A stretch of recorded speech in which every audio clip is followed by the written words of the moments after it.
Hello, I'm Russ Berkowitz, and welcome to another edition of the Berkowitz Hanna Love and the Law podcast.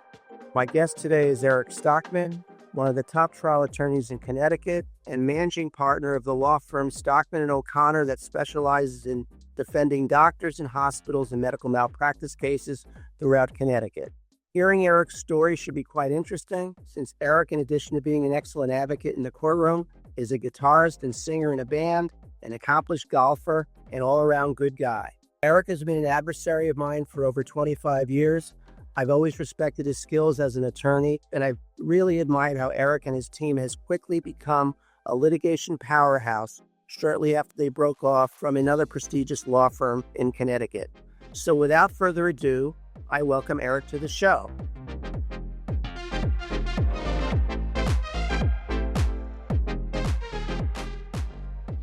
How you doing, Eric? Hey, good afternoon, Russ, and thank you for having me on the show. Boy, that was some introduction. So before having Eric tell us a little bit more about himself, I want to tell everybody about a story about how Eric and I met. So about 25 years ago, I had a case against a pediatrician in a hospital involving a young boy who sustained a profound brain injury as a result of an alleged misdiagnosis of a condition called bacterial tracheitis, which led to our client's airways shutting down.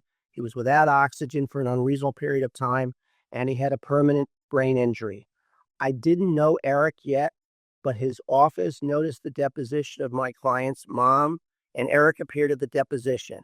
And Eric can attest to this, but 25, 30 years ago, the lawyers, both on the plaintiff's side and the defendant's side, were sort of like old school gladiators. And so I was expecting one of these difficult defense lawyers, and then Eric shows up. And I didn't know what to expect from him, but Eric appears at the deposition. He starts asking questions, and historically, Eric doesn't take very long depositions. He gets right to the point. So it came out during the deposition that my client was a twin. And as I learned after the deposition, Eric's wife either was having twins or just had delivered twins. Well, we got to the point of the deposition that my client got very emotional discussing about the challenges of raising her son, how the milestones that he was meeting were obviously not anywhere near the milestones that his brother was meeting. And suddenly I saw tears coming down from Eric's face in response to the emotion of the testimony.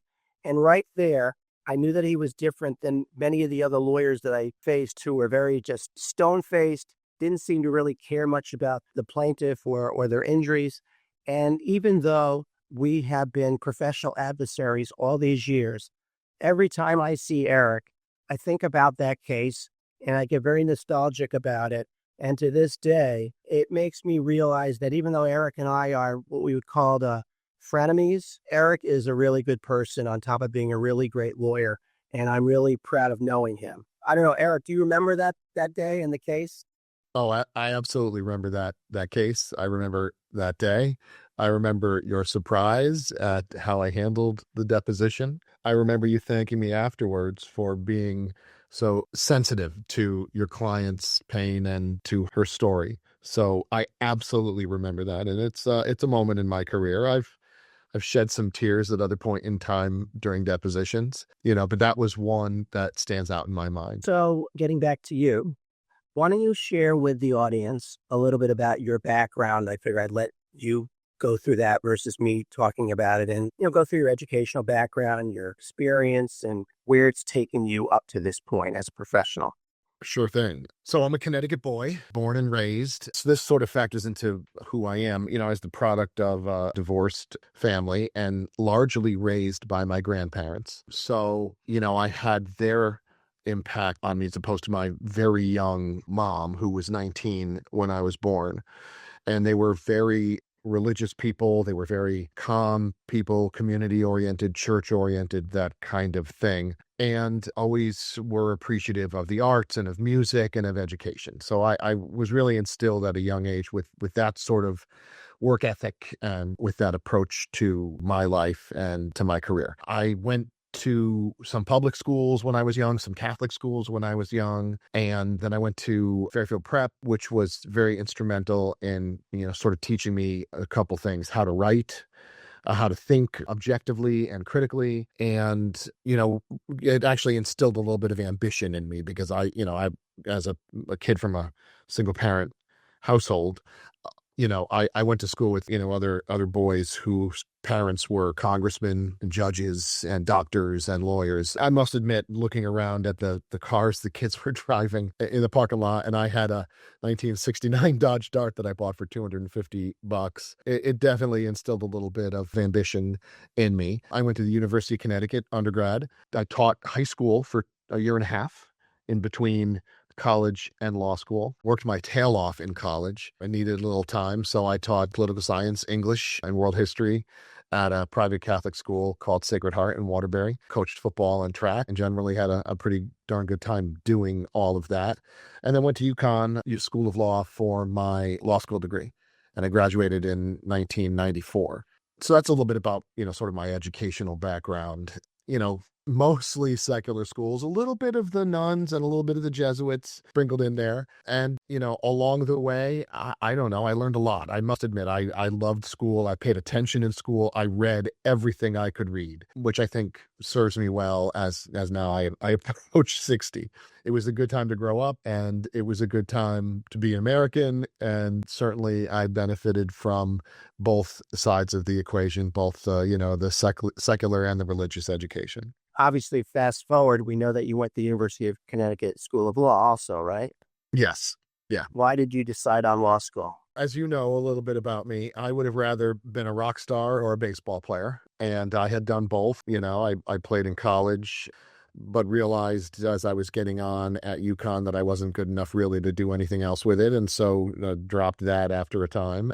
It was always my ambition to be a musician, but I had this sort of nagging, pragmatism that said, pick something that you could excel at. So I decided that the best way to combine the things I loved, writing, reading, talking, as you and I both know, I'm a talker, and competing, that the law would probably give me the best chance to do all of those things.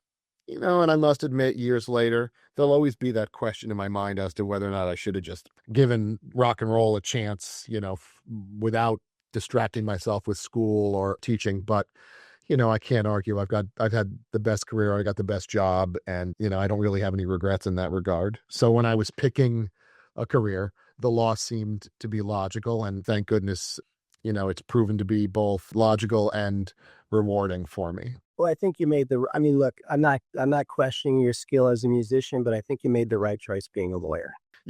I tell people now I'm 58 now, right? So I was better at, guitar and when I was, 25, but I was always probably a professional quality rhythm guitarist who with a, wannabe singer. I think when all is said and done, I've excelled what I could have really done with music in the law. So I'm happy with it. We may be jumping around a little bit before we get into your journey as an attorney, but you were in a band, I believe.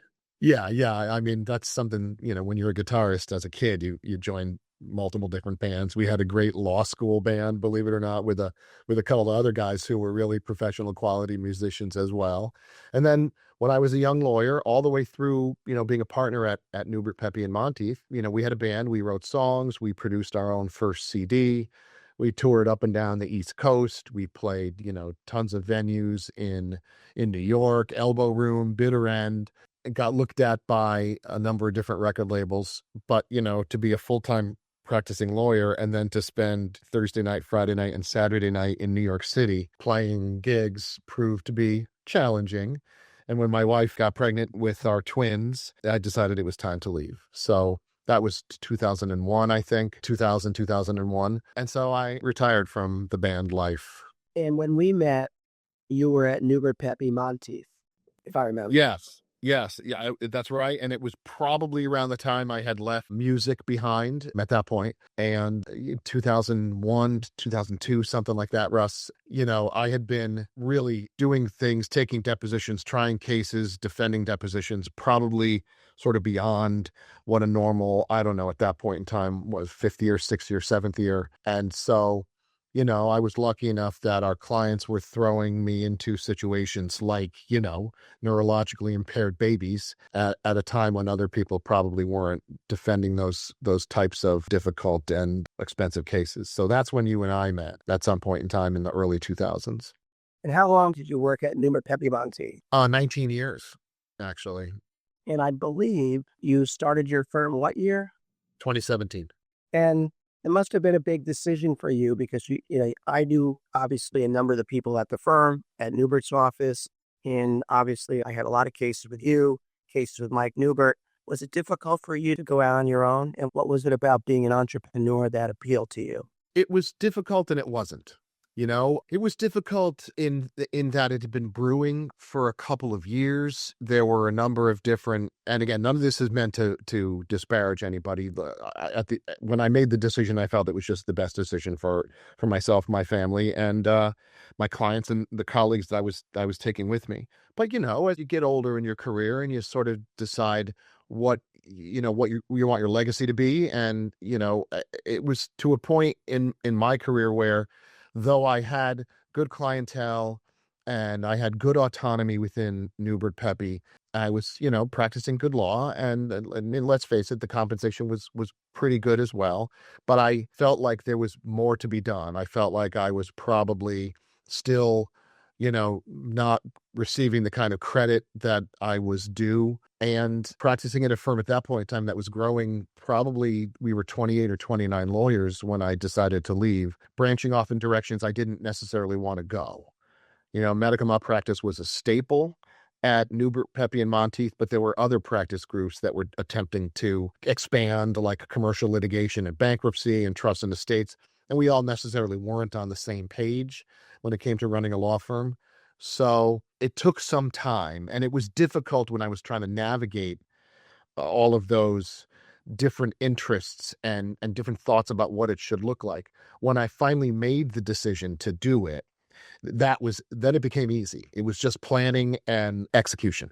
Once the decision was made, in my mind, I was, all systems go. And I had a similar experience as you. I mean, obviously I broke off I was a junior partner, and I believe I broke off when I was 37 years old and started my own firm.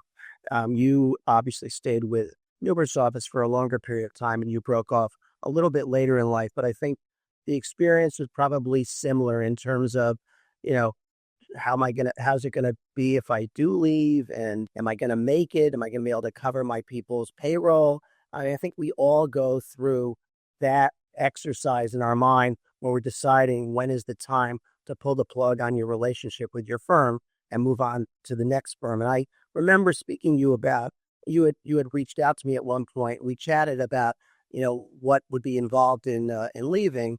And I had no doubt that you were going to be successful. You had a following, you had a great reputation. Your plan in terms of who you were going to take with you, who are all excellent lawyers. It seemed to me that with your background, your restlessness, I would call it, to be your own boss and do things your own way, just as I did, in earlier years. I think that from what I could see as an outsider looking in, it was certainly the right choice for you and the people that you aligned yourself with. And as I said earlier, when you look through Connecticut, and I'm not trying to patronize you, I mean, you're right up there as one of the top defense firms in the state. And in some ways, you're the future of the defense bar because your so-called competitors on your end of the bar, most of them are older and they don't have the same legs going forward as your firm does. And I appreciate that. And I'm just proud of what you've accomplished watching from the sidelines, even though I can't stand being against you. But as a competitor, I respect what you've accomplished, and your partner, Rich O'Connor, and all the other lawyers that you work with. You guys are a terrific operation, and you bode well for the bar and what you do. Well, Thanks again. Listen, I learned my lessons from you and from a couple of other, people in the bar that I respect and admire. And, they didn't want to admit it, but I learned some lessons from Mike Newbert and Deb Monteith, his wife, Deb, two of my former partners. They often told their story about why and how they left Updike, Kelly and Spellacy. And it was a very effective move for them. And it came at the right time for them. As you can see, Newbert Pepe is highly successful. And, I wish them nothing but the best, going forward in the future. But I learned some of what needed to be done from them, to their dismay when I left. But I also learned it from other people. I did everything above board, as you know, everything according to the ABA guidelines. And I had the belief that it was going to be successful, because I knew the clients were coming with me and the people that I was taking were experts at this, game as well. A new partnership with someone like Rich, that was, there was a little unknown there, but he's such a great guy.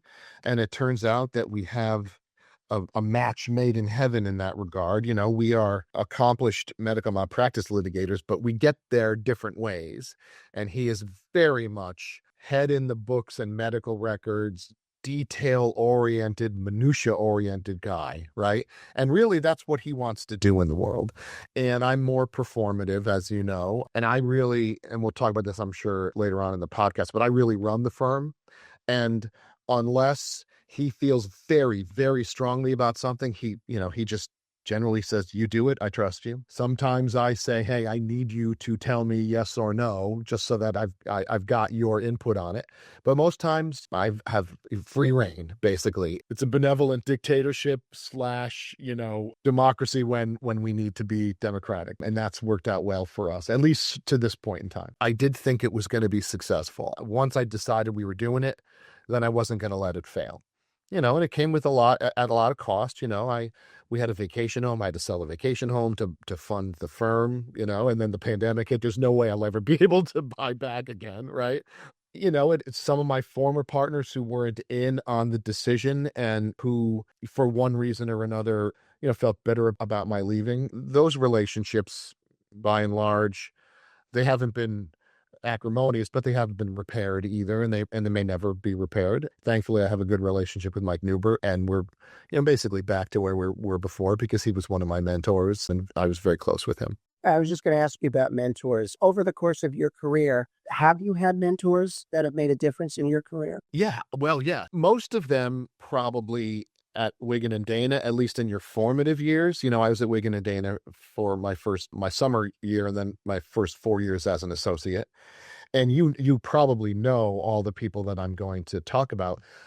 I worked extensively with Penny Seaman. We have different styles, but Penny taught me a lot about depositions and trial law. I worked extensively with Bill Doyle, who again taught me a lot about trial law. I worked extensively with Jack Dunham. He's not so much a trial lawyer as an appellate lawyer and writer, and Jack spent much of his time taking apart my writing and putting it back together to make it better. So those three probably I would cite right off the bat. Obviously, Newbert was a mentor of mine, although I got to say, it was, by the time I got there, I was in my 5th year, and he and I had a very similar approach to litigation. It was more like having a big brother than a mentor, more like having someone, that fit the same mold as me. And, generally we'd bounce things off of each other, and we generally agreed for many, many, many years on an approach to litigation.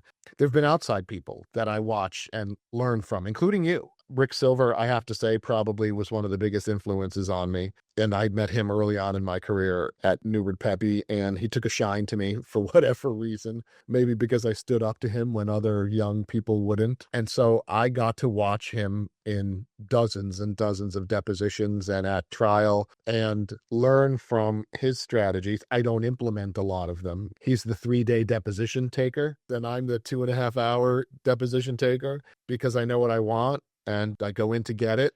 Rick had a different approach, but I learned a lot from him as well. I learned a lot from Rick also. Rick actually, whatever reason, took a liking to me also, and he used to send me actually real med mal cases that they had a conflict with, not just garbage that sometimes people will send other lawyers when they just want to get the case out of their hair. But Rick is a special guy. He's 90 years old now, and he was amazing. The one thing I learned from Rick and this is pre-computers, Rick used to tell me, you have to look like, to make the case look big, you need to bring in a lot of boxes. And they would photocopy the file over and over and over again. And the courtroom had just boxes of files. And it would make maybe the jury would think the case was more important. That's one of the things I learned from Rick. He was an amazing guy. And there's a lot of people that have helped guys like you and I come up over the years and make a difference in our careers.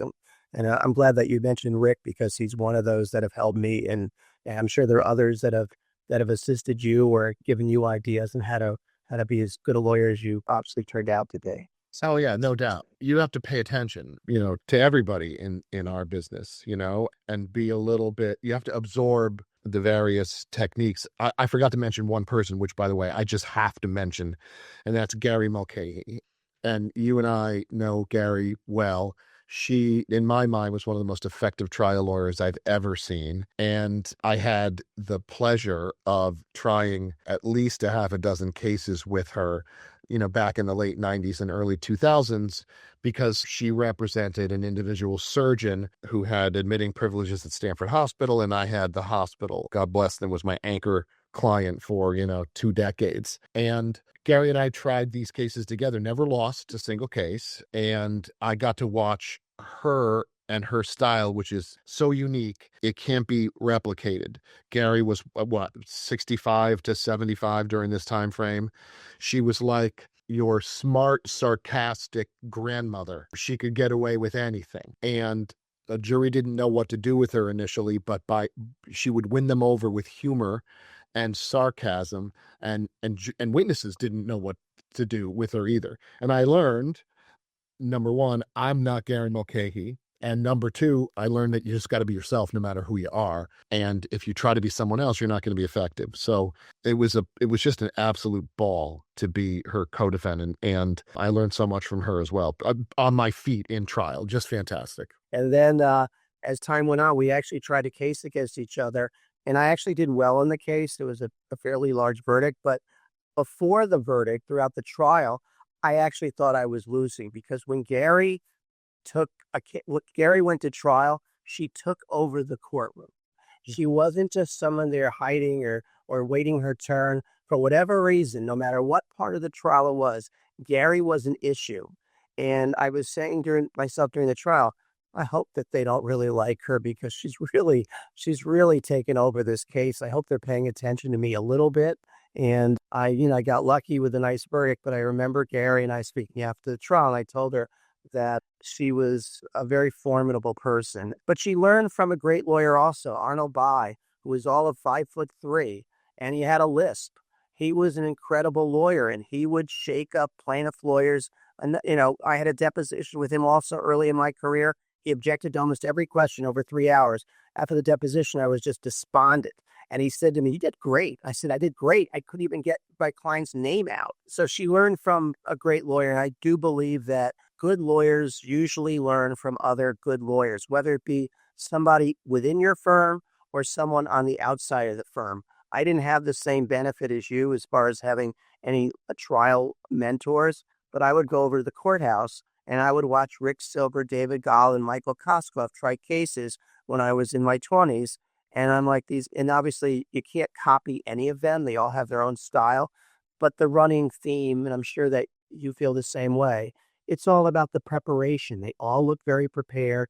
They all spoke, eloquently without notes. And that's where I learned. And I'm sure that you've got your own mentors in that way, as you've just mentioned.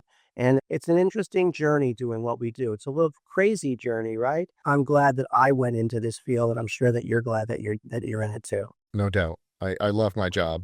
Tell me a little bit about your firm. I mean, I know it's you and you have Rich O'Connor. You've got other partners, right? Oh yeah, absolutely. I love my partners and all the people that we work with too. Really, like, it's hard to imagine that you could find a better group than this, or that, a lawyer would be talking about how great their colleagues are, but we really have a special thing going here. So, in addition to Rich, who's 65, and, ironically, he was about 57 or 58 when we started the firm, and now I'm there, in the blink of an eye. I have 4 We call them the younger partners, and I still think they like being called the younger partners, but they're all in their mid-40s. Adam Mayako, Vimala Ruskowski, Sandy Russis, and Rebecca Brinley, and they are fantastic lawyers. They're all experts in their own right, as well as great people, right? And on a daily basis, we collaborate, we laugh, we strategize. It really is a great setup. And then we've got a ton of other really great partners and associates here. Melinda Munson, who is a nurse and has a lengthy career as a lawyer and also was the risk manager for Danbury Hospital. She's up in our Newtown office. Mike Rigg, who ran his own firm at O'Brien Tansky for many years and who is like a walking Lexus Westlaw resource. Guy can quote any case off the top of his head. He's a great appellate lawyer. Amanda Stephanatos, we got her from Ryan's office. We've got a great first year, Ashley Blair, who came from UConn, 2 first years coming in, one from UConn, one from Quinnipiac. Just hired a guy today. I don't want to tell anybody yet because he may not have told his firm.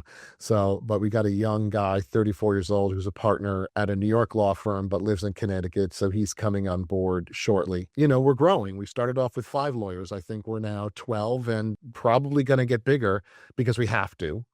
Not necessarily because I want to grow a bigger firm. I like the intimacy of a smaller firm. But as you know, Russ, it's a tidal wave of work out there.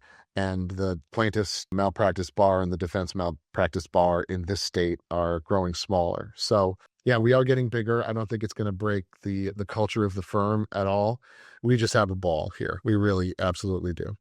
Obviously, we're on the other side of cases, but I feel like our model is very similar to yours. And the thing about having a ball and laughing, it's such a sad business that we're in. Every one of our cases and cases that you defend, someone has either passed away as a brain damaged child, as a case where they failed to diagnose cancer and the patient's either dying or passed away. So without having that sense of humor and that ability to try to laugh, I think I'd end up at a mental institution. It's just it's a difficult business where every day you're talking about the saddest things in people's life. I hear you in terms of why you feel the need to laugh, because you want to cry, and there's no in between in this business. So what do you do to get away from it? So golf and guitar, you said that at the top of the show. After I think I probably stopped playing guitar for 5 or 6 years after the band broke up, and then my wife bought me an acoustic guitar and said, you really should pick this up. I know how much you love it.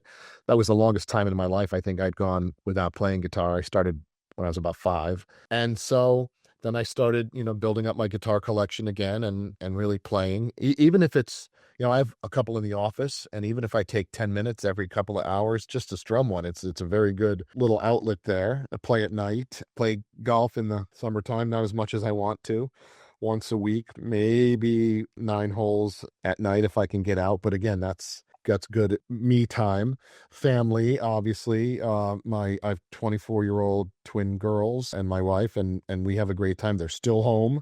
I'd like to get them off the payroll at some point in time. Right. But they're a delight. Right. And we laugh hysterically. My kids now get my sense of humor. It took a while, but I remember one of my daughters looking at me a few years ago and going, "Oh my God, you're funny." And I'm like, "Yeah, I've been funny for a long time. You just haven't noticed yet, So we have a great time there. I love to travel, but we don't travel enough either, given the constraints of running a law firm. I'm lucky, Russ. I've got good friends. Many of them still live around me. I've been blessed to know a bunch of people since I was like 5 or 6 years old that are still my best friends in the world. So that's a good thing as well, because they know, goofy old Eric, right? They know baseball Eric. They know, wannabe rock star Eric. They know lawyer Eric. I invite them to my trials. My buddies come to see me try cases. They break it down afterwards. They literally do. They keep you humble. They do. Absolutely, they do. So in that regard, there's things to do. The law is intense. You and I have both talked about this for years. The law is intense. It's all encompassing. It's not just a job, And even when you try to escape, it's hard to escape because these things are on your mind. Clients are relying on you. Your partners are relying on you. Your staff is relying on you. So you live it, right? But there's ways to grab life by the horns and still enjoy it outside of the thing we call a career. I can see you're able to do that, and it's a good thing. It's especially difficult, as I'm sure you learned at the beginning of running your own firm, that not only do you have to maintain your skill level and busyness as a trial lawyer, but now you're running a practice. All that goes into that, such as, you're the guy that deals with payroll, you're the human resources guy, you're the marketing guy, you're the guy that doesn't put his away message on when they go away like everybody else because you get bombarded with 100 emails a day. So, I mean, and a lot of it are necessary for you to respond because you're the decision maker. So there's a lot, as we both know, that other people don't see in terms of it is a crossover. It is a way of life. You can't turn on and off like an employee who can just leave the office at the end of the day and they do their thing. We never stop. Well, I definitely did. And you can't prepare someone, even I'm sure you told me this as well, right? You can't prepare someone for that, for the change in obligation, and for many years now, I've been wearing the managing partner hat and I've been wearing the lead, trial lawyer hat. And the managing partner hat is not that satisfying anymore to me. It was for a time because I took pride of ownership in the business and I was going to do whatever I had to do to and work as hard as I had to work to make sure that it succeeded. And that meant, as you just said, payroll, right? Paralegal stuff, secretary stuff. I mean, I did everything. I was my own legal assistant for a time, right? Monitoring every email, right? Everything, furniture, colors, logos, right?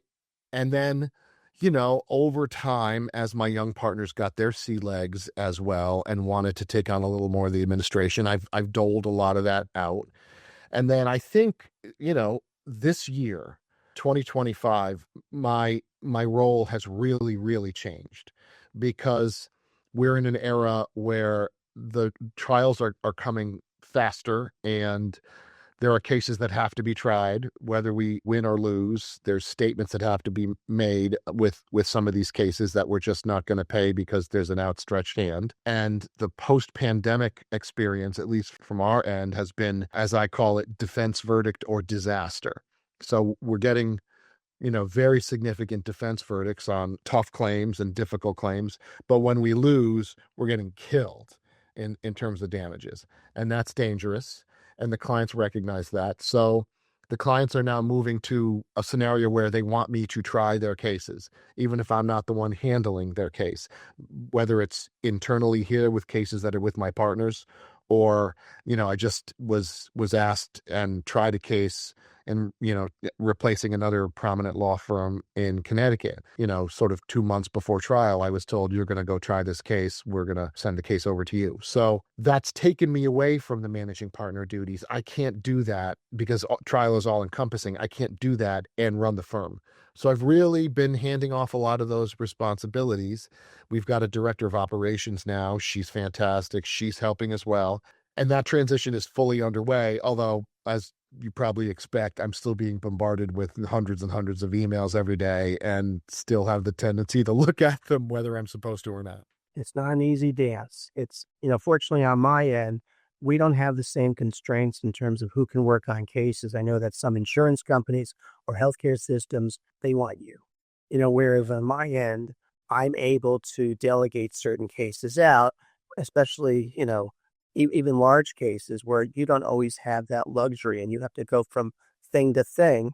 And it's it's a burnout type of thing to some extent, unless you're able to be unique in terms of everyone else. That's why you don't see a lot of trial lawyers 65 and older.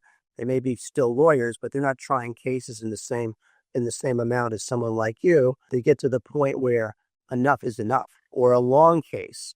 It's easy to try a case that only takes a week. A case that takes 3 weeks of picking a jury and 4 weeks to put on evidence.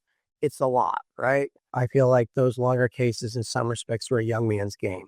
I agree, generally speaking, although, I mean, I still feel like at 58, I'm fairly young. Oh, just I don't mean you. I'm saying there's that range in the 60s where things change a little bit. Yeah, I just came off of a 7-week trial, basically just like you said, 3 weeks of jury selection, 4 weeks of evidence, and it was in Stamford, which, no matter what time you leave, is an hour and 15 to an hour and a half from where I live. And that was exhausting. exhausting because we're awake 14, 16 hours, a day working on these cases. You can't sleep when they're pending. And then to spend 2.5 hours in a car every day as well, trying to navigate the Fairfield County traffic.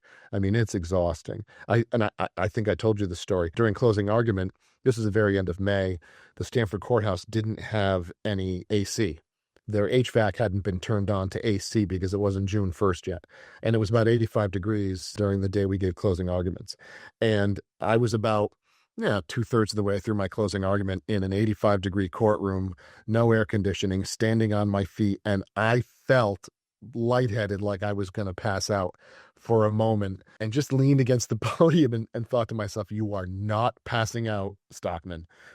You are not going down in the middle of a closing argument. And I just took a breath. I grabbed a drink of water real quick, and then composed myself enough to finish. But I actually thought I was going down.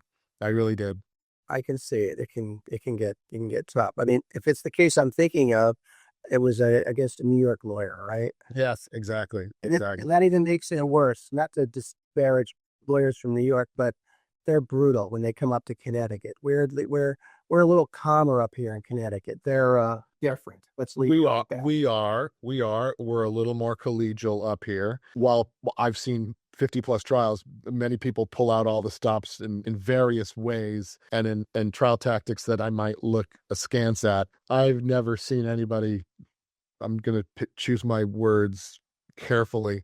I've never seen the shenanigans that I saw during this trial from a Connecticut lawyer. It was hard. It's hard enough to try a case and listen to what the witnesses are saying and react in real time, but to have one eye on the other side to see, what crazy curveball they were coming up with next, that's, doubly, maybe even triply tough. But, we got a great outcome given the circumstances, and, I survived it. If it's the case I'm thinking of, you definitely survived it. So that's a good thing. Just one more area before we close. Where do you see the firm's practice evolving over the next, let's say, 5 to 10 years? If you've thought about that, and what would you like to change either with the court system, the med mal field, in order to make things more efficient to handle the cases that we handle? That's a lot. That's a big question. So I'll let you with it. Yeah. That's a lot. So in terms of the firm, listen, while I've always got an eye on the future, and I'm always thinking about, what's going to happen this year, 2 years, 5 years, 10 years, because, I want this to be a legacy. I don't just, I don't want the firm to come and go with me, and it won't. But I can't see, given the volume of work that we have, I can't see us doing much other than, the malpractice work. I can't do plaintiff's medical malpractice work. I do some plaintiff's work, as you know, in other areas for friends and family and whatever. It keeps me sharp, keeps me attuned to thinking like a plaintiff's lawyer, which helps me defend cases. So I'll continue to do that from time to time. But honestly, it's a tidal wave. Barring, crazy tort reform or a collapse of the hospital system as we know it, we're going to grow just because we have to do what we do best here. And so we've got an eye toward growth, measured growth. I don't want to grow for growth's sake, but, we just take a look at the volume of cases that our lawyers are handling and then decide, okay, it's getting to be critical mass again. We need to bring in another qualified body. And then, we spend the time and the resources to get that, and then we grow accordingly. So I just see us continuing to defend malpractice cases. I don't see us even trying to expand and add other practice groups. I mean, maybe we add somebody who sort of specializes in healthcare regulatory, or healthcare corporate. But even then, I'm not sure that we need to or that I want to. In terms of where I want to see the field go, I generally think that juries get it right. I'm not a huge fan of Connecticut individual voir dire. I think it could be sped up a little bit. It's in our the state constitution, so it's probably not going anywhere. Maybe a hybrid box system where, unlike the federal court where you pick a jury in, half a day, maybe we could do something more along the lines of New York where you get your panel and you can spend a couple of 3 days with them, the same 30 or 40 people. That would obviously cut weeks out of a medical malpractice trial. we commonly say that it's at least a day for every expected day of evidence. And in Stanford, it's 2 days of jury selection for every expected day of evidence. So, we spend weeks and weeks and weeks here picking juries. That's probably not the most efficient use of anybody's time. And I'm not sure that it makes a difference in terms of verdicts. Thankfully, I tell my colleagues and young partners, the cases that I've lost have typically come down to one juror going rogue and sort of taking over the deliberations. And I am thankful, although I beat myself up over it. In all of those cases, I'm the one that picked that rogue juror. So I have no one else to blame but myself. And that's after an hour, hour 15 of examining them, thinking that you might know what you need to know about them, that you've unearthed their biases and that you've got a good sort of feeling, the gestalt is good. And even then, we still make mistakes, which leads me to think that individual voir dire isn't necessarily the great thing that everybody in this state thinks it is. And it doesn't necessarily mean you're any more or less likely to win a case than you would if you just picked from a box for a day and a half. I agree with you. I think that while we go through the process, a lot of times we think that we're the smartest person in the world and we're getting all this information to make a critical choice. But at the end of the day, it's a crapshoot. I'm sure you've had, like me, where you think that you've got a juror or two and they're nodding at you the whole trial and you're like, oh, I've got this one. And then they end up being the ones that blew your case out of the water at the end of the case. And so you just don't know a lot of times. And I think that the federal system, which takes like a whopping 2.5 hours to pick a jury, the results don't seem to be any different than ours that can take 3 or 4 weeks sometimes. So it makes me wonder also, like you, which is the most efficient way to do things. I do think it's helpful now that there's so much information on social media about people, that there might be a way to incorporate the ability maybe to get the names of the prospective jurors ahead of time so you could pre-screen them on your own so that you're not wasting an hour or two on each juror getting that information during the trial. That's my observation, but I think you've got it right. And obviously your results show that you must have good instinct in terms of who you pick as jurors because your results speak for themselves. And I think your firm is on the right track. I don't think things are going to change much. I know that there are some outside firms of Connecticut that have tried to put a footprint in Connecticut to expand their business. And maybe they've been able to do it a little bit, but they're not going to take away from a firm like yours where you and Rich have such a broad-based practice where you're always going to be in demand. And as your succession plan seems to be panning out with those great middle-aged lawyers, so you've got a successful formula. Anyway, I think as all good things must come to an end, so must we.